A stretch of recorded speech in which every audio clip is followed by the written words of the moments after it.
The room was grand and silent, but the weight of emotion in the air was impossible to ignore. Light from the chandelier caught the golden trim of the ceiling, casting a soft glow over rows of serious faces. Senators, generals, journalists, veterans, all watching in stillness. 1,000 eyes were on her, but Emma Blake barely noticed. She was trying to breathe, trying to stay upright. Her hands were trembling at her sides, hidden by the folds of the borrowed navy blue dress she had barely managed to zip up on her own just hours ago. The scar along her ribs, still raw beneath her clothes, ached with every heartbeat, a reminder of how quickly everything had changed. She'd never imagined standing in a place like this. She had never even flown on a plane until this morning. Now she was inside the White House, standing just a few feet from the President of the United States. Her heart thudded in her chest, slow and loud. She wasn't a soldier. She wasn't important. She didn't belong in this room. And yet here she was. The President stepped forward with calm precision, holding a small folder in his hand. He looked out over the crowd, then down at her, not with distance but with warmth, like he truly understood why this mattered. Then he began to speak. In a time when the world moves too fast and people too often look the other way, he said. Emma Blake stopped. She saw someone in trouble and she chose to act. She didn't think about the consequences. She didn't hesitate. She did what most wouldn't dare to, not because she had to, but because it was right. Emma lowered her eyes, blinking rapidly. She felt the heat rising in her chest, a strange mix of humility and disbelief. This couldn't be real. Just yesterday she was bleeding in the street, uncertain if she'd even survive. And now, her gaze flicked toward the front row, where Mr. Rowland sat with his back impossibly straight, his old military jacket perfectly pressed. He looked smaller than he had the day she met him, thinner, older, but his eyes were locked on hers with a fierce kind of pride. His salute was subtle but full of meaning. She didn't know what to do with it.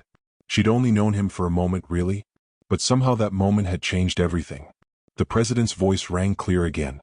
What Emma did wasn't just brave, it was a reminder. A reminder that heroes don't always wear uniforms.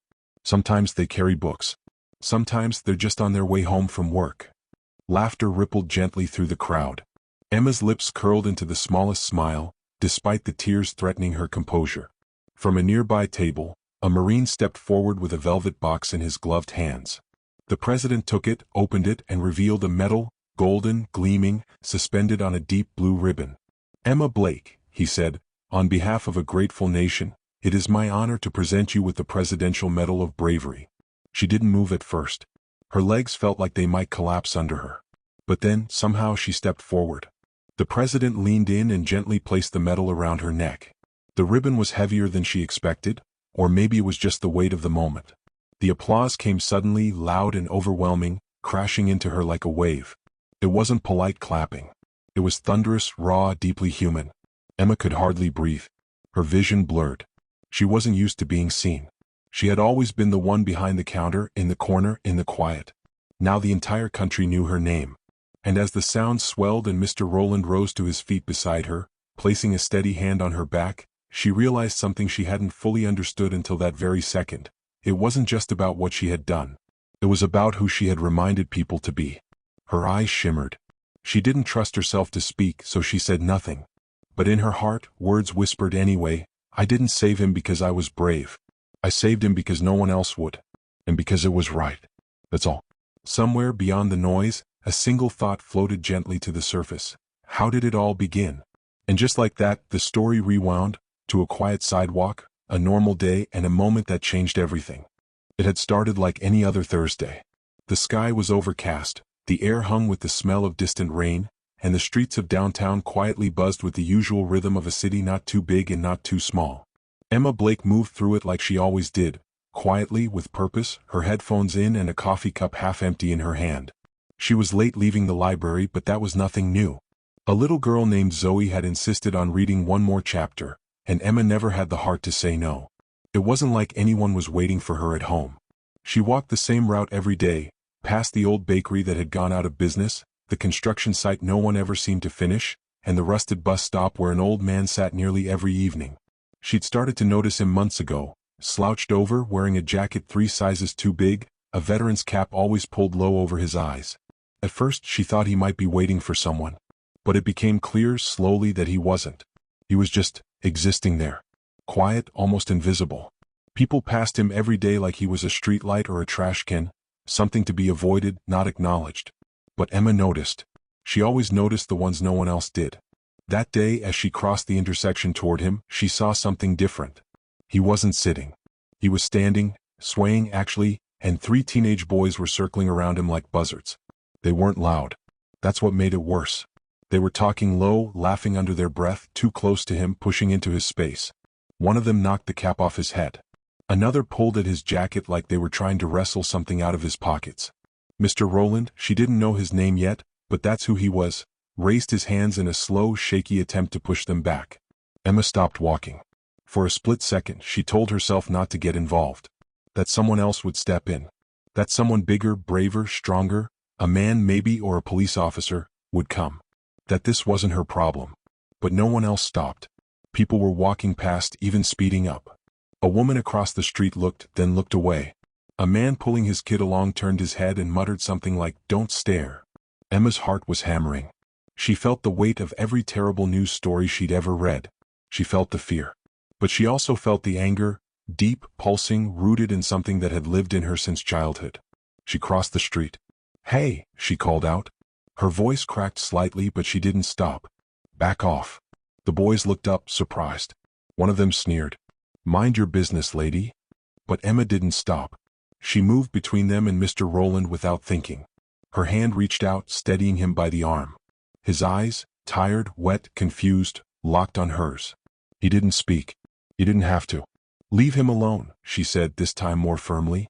The tallest boy stepped forward, his lip curled. "You want to get involved in this?" Emma knew in that moment that things were about to spiral. She wasn't trained for this. She wasn't strong. But she also wasn't backing down. She put herself between them like a shield, her body trembling but her stance firm. "You think you're tough? Picking on someone who can't fight back," she said. "Get out of here." What happened next took only a second.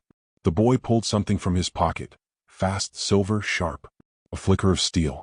Emma barely registered it before the pain hit. A hot, tearing burn sliced across her ribs. Her breath left her in a violent rush. The world tilted.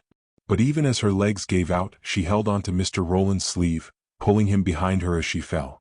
The boys ran. She could hear footsteps pounding away, fading into nothing. A scream, maybe hers, rang out from somewhere. A door slammed. Tires screeched. Someone was yelling for help. Emma collapsed onto the sidewalk, her hands clutching her side. Blood soaked through the fabric of her dress. She felt cold, distant. Mr. Rowland was kneeling beside her now, his voice hoarse, broken. "Stay with me, sweetheart. Stay with me. Please." She tried to say something. Tried to tell him it was okay. That he was safe now. But everything was fading to black. Beeping. That's the first sound she heard when she came back. Slow, steady, rhythmic. The sharp, antiseptic sting of hospital air hit her nose next. Then the pressure, tight bandages wrapped around her ribs, the dull ache of stitches pulling at her skin every time she breathed. Emma blinked against the sterile light overhead. For a moment she didn't know where she was. Her thoughts were fragments, falling, red on her hands, a flash of silver. Her throat was dry, her mouth like sandpaper. She tried to speak, but only a groan came out. A nurse rushed in, gentle and efficient. "You're okay," she said softly, placing a cool hand on Emma's forehead. "You're in St. Mary's Medical. You've been here about 10 hours. You're stable." Stable.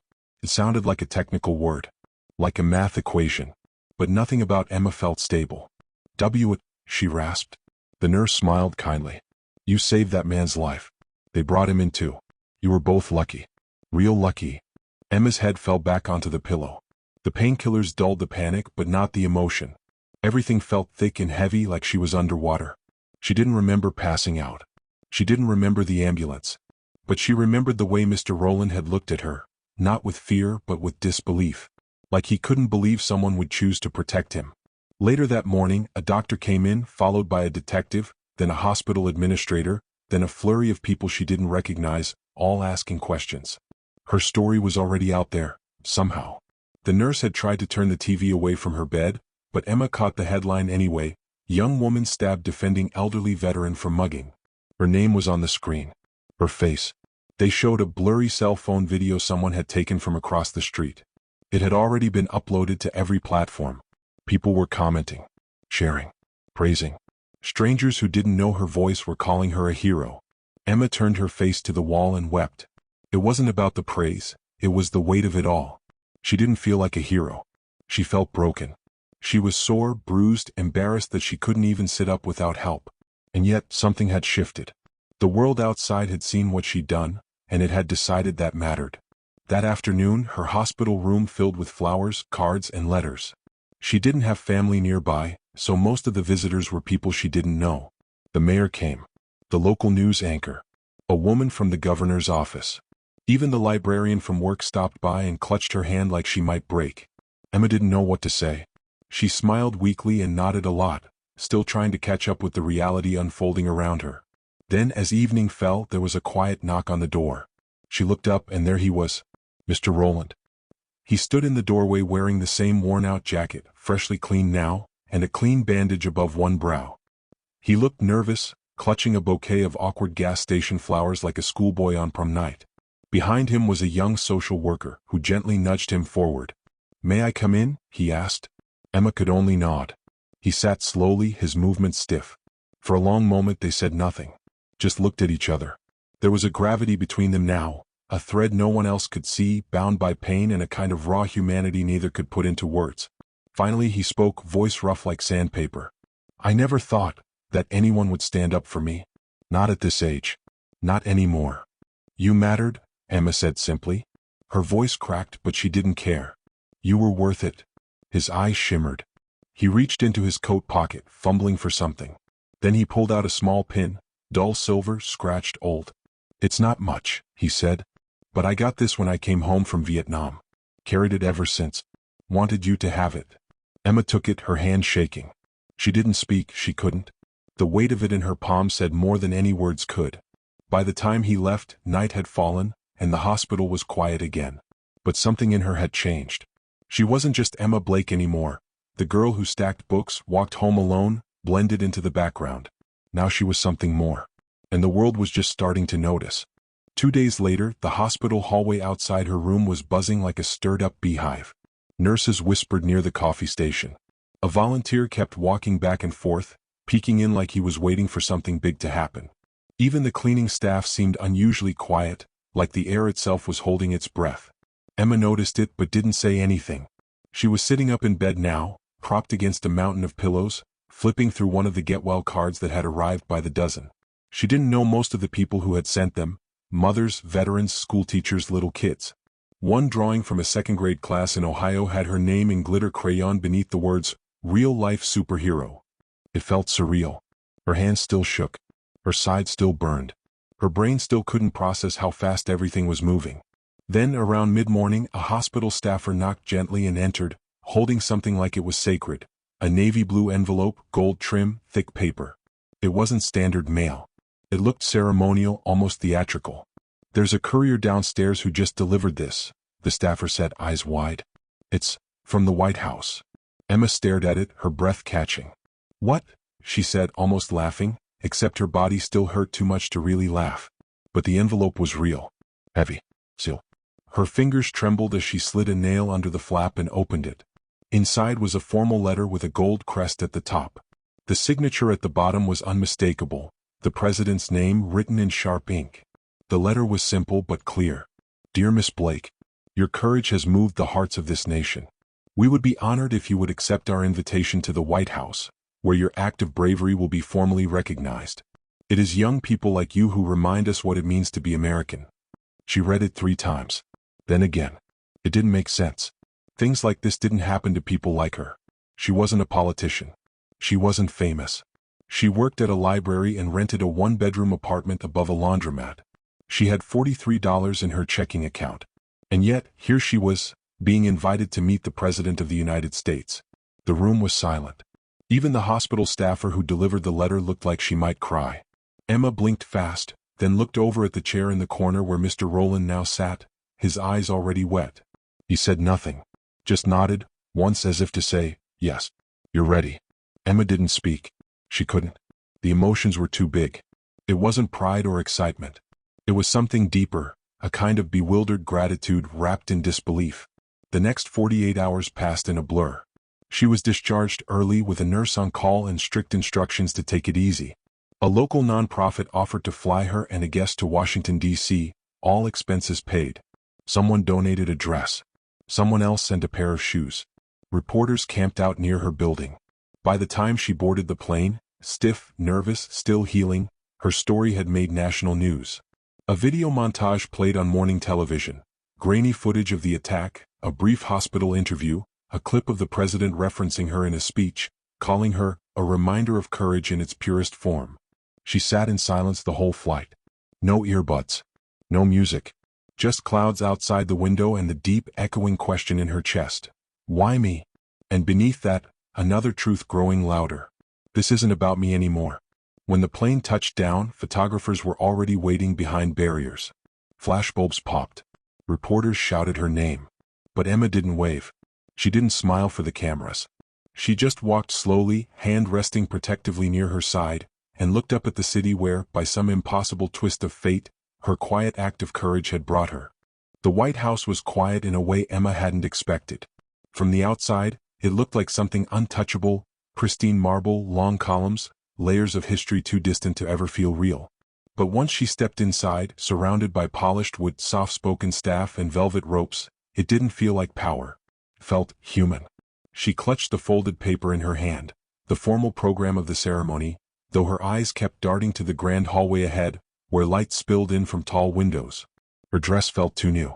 Her shoes pinched. The scar under her bandages pulled slightly every time she took a deep breath. But she walked forward. Aides guided her through a series of rooms, each more ornate than the last, until she reached the East Room. Cameras waited there. Rows of seats lined the polished floor. Military officers stood in quiet rows. Senators, veterans, and reporters filled the space with hushed anticipation. Then, at the front of the room, a small podium. And beside it, the President of the United States. He wasn't larger than life. He wasn't glowing with spotlight glamour. He looked real. Tired maybe. Like someone who had seen too much, and was grateful for once to witness something good. When Emma entered, a ripple moved through the crowd. Everyone rose. She walked down the aisle slowly, heart thudding in her ears. Her fingers brushed the side of her dress where, pinned carefully near her heart, Mr. Rowland's Silver Service pin still gleamed. As she reached the front, the president stepped forward and offered his hand. She took it, barely breathing. And then he spoke. Ladies and gentlemen, this is Emma Blake. A librarian. A quiet citizen. A woman who saw injustice and didn't walk away. She didn't wait for backup. She didn't ask what she might lose. She simply stood up, because it was right. Applause followed, loud, rising, unrelenting. Cameras clicked. Lights flashed. But Emma's eyes found just one figure in the front row. Mr. Rowland, clean-shaven, in a proper suit, his hands clasped together tightly in his lap. The president continued.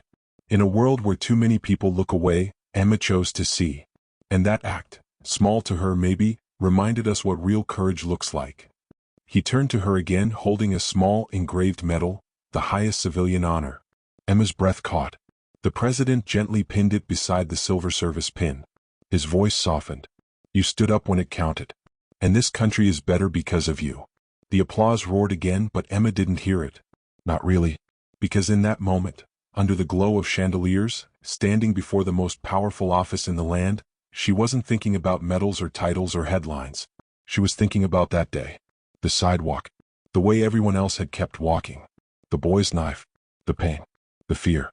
The way Mr. Rowland had looked at her afterward, like someone who'd been reminded he still mattered.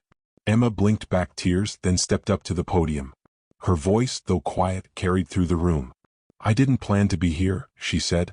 I didn't expect to be noticed. I just saw someone who needed help.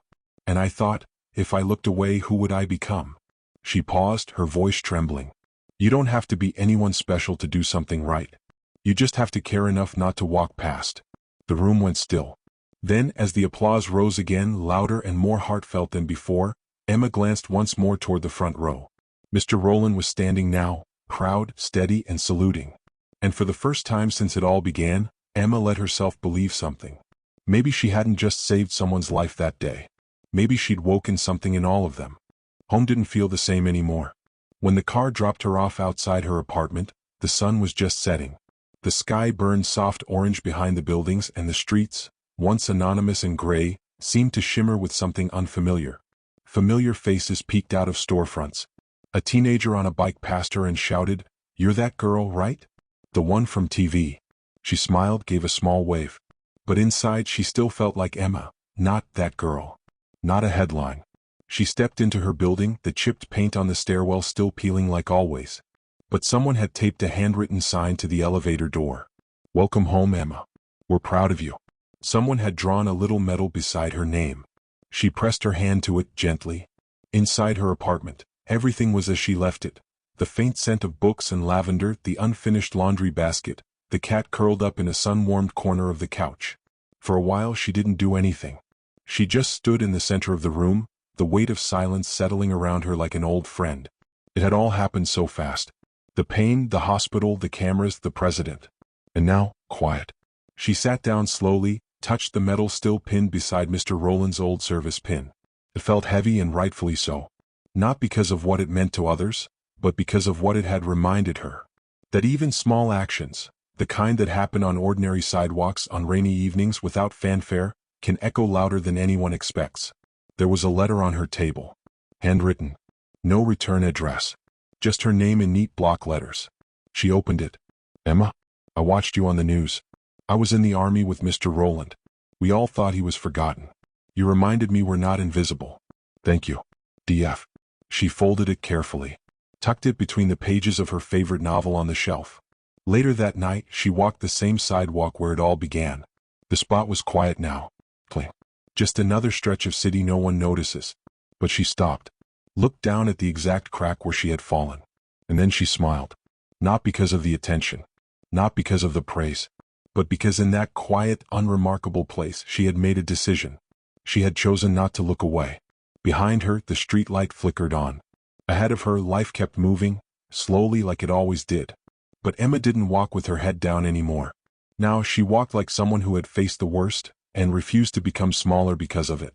And somewhere out there, across the city, across the country, maybe someone else would do the same, all because one woman decided that silence wasn't an option. The world hadn't needed a superhero. It had needed her. Just Emma.